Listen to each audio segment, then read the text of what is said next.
4, 3, 2, 1. Ignition and liftoff. Go Falcon, go MTG-S1.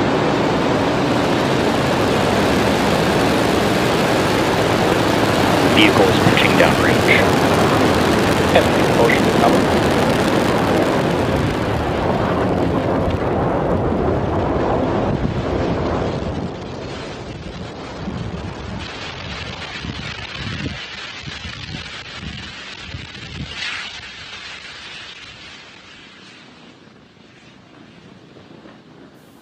We've just passed 30 seconds and counting. Falcon 9 has successfully lifted off from Launch Complex 39A at Kennedy Space Center in Florida. In just a few Falcon seconds... 9 power and telemetry are nominal. Amazing call out there. Everything is nominal. Great to hear. In just a few seconds, we'll throttle the engines down. Falcon 9 is supersonic. Great call out again. We'll throttle the engines down in preparation for max Q, a period of maximum aerodynamic pressure. Now we should be hearing that call out for max Q in just a few moments from now. Max Q. Amazing. So we just heard that call out for max Q. The rocket has just passed. It'll experience the greatest mechanical stress in flight at that point. The rocket typically needs to go 17,500 miles per hour horizontally in order to avoid being pulled back down to Earth and get into orbit. You can keep an eye on the Stage 1 telemetry on the bottom of your screen. Now we're going to have several... Back in flight chill. Good call out there. We're going to have several events coming up in quick succession, and we should hear all of those called out by Mission Control, starting with Main Engine Cutoff, or MECO, then Stage Separation, SES-1, and lastly, Fairing Separation. MECO is where we shut down all 9 M1D engines on the first stage. Stage Separation is when the first and second stages of Falcon separate from one another. And second engine start 1, or SES-1, is when we will light the MVAC engine on the second stage for the first time. Less than a minute later, the fairing will then jettison from the second stage as it's no longer needed to protect the payload once we're in space. So keep an eye out for these events happening back to back. It's all coming up in about 10-15 seconds from now.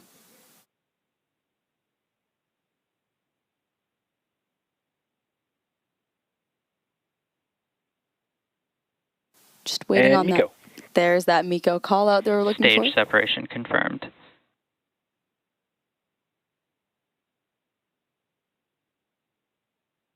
MVAC ignition.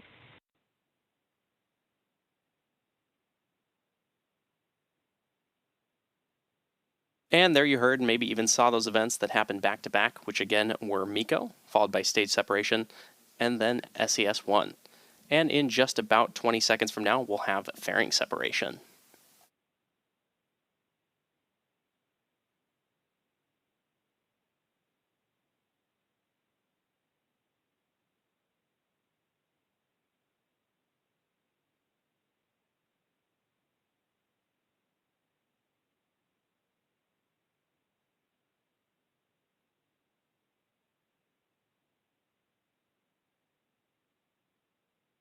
Fairing separation confirmed. Amazing view there of fairing separation. Now, as we mentioned earlier, we will be attempting to retrieve these fairing halves once they fall back to Earth, and they'll be taken to shore by our ocean recovery vessel, Doug.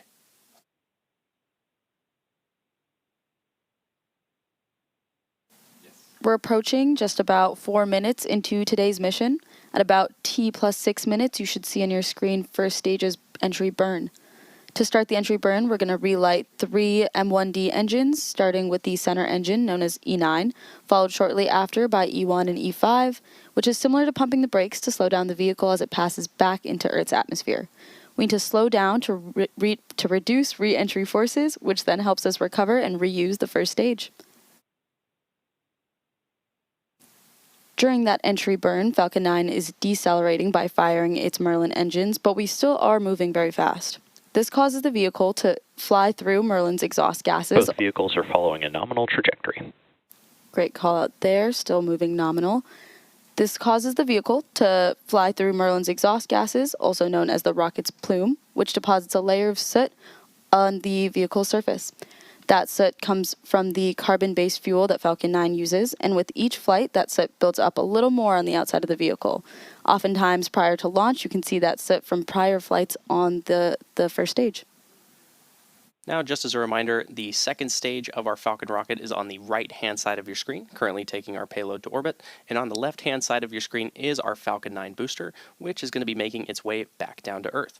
This booster is flying for its 9th time today, having previously supported NASA Crew 9, RRT-1, Firefly Blue Ghost Mission 1, FROM-2, Sirius XM-10, and 3 Starlink missions.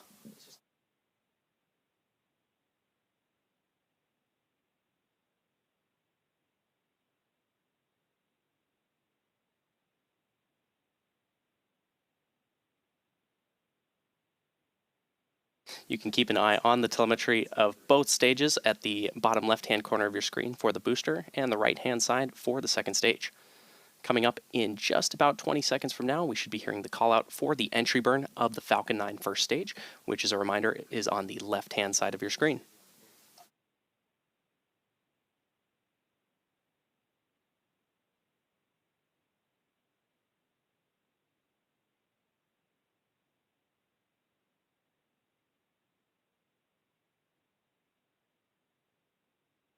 Stage 1, entry burn startup. Stage 1 FTS is saved. And good call out there for entry burn startup of the Falcon 9 first stage.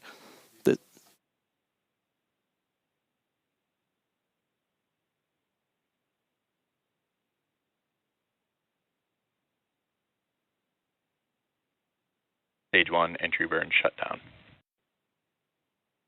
And great call out there for entry burn shutdown of our Falcon 9 first stage. Great to hear. One of the most iconic things about Falcon 9 is its reusability. It's key to lowering the cost of spaceflight, which enables more investments in critical scientific research. The Falcon 9 first stage that is supporting today's mission is performing this entry burn for the 9th time. Now, the Merlins on the first stage are optimized for sea level, and these achieve 190,000 pounds of thrust each during ascent and descent. At liftoff, Falcon 9's first stage has thrust greater than 5 747 airplanes at full power. And the MVAC engine on the second stage, which has a much wider nozzle, is optimized to 220,500 pounds of thrust in vacuum.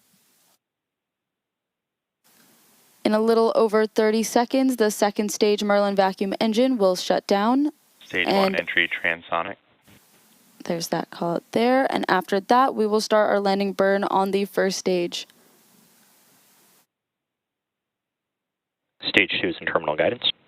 Stage 2 FTS is saved.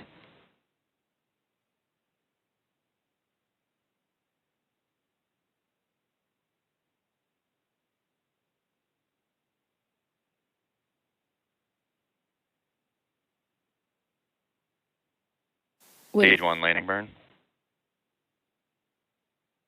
And good call out there for the landing burn start on our Falcon 9 first stage. Nominal orbit insertion.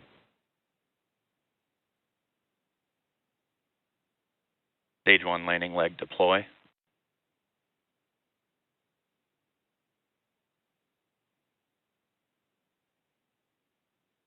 Stage 1, landing confirmed. And there's that call out of landing confirmation for our Falcon 9 first stage. As a reminder, this was the 9th launch and landing for this first stage, which previously launched NASA Crew 9, RRT-1, Firefly Blue Ghost Mission 1, FROM-2, Sirius XM-10, and 3 Starlink missions. We also heard a call out for nominal orbital insertion.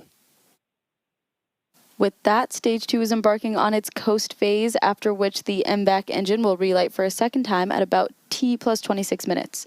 This will be followed by another short coast and then payload deploy. We're going to take a quick break now and leave you with some space jams, and we'll see you back here in about 15 minutes.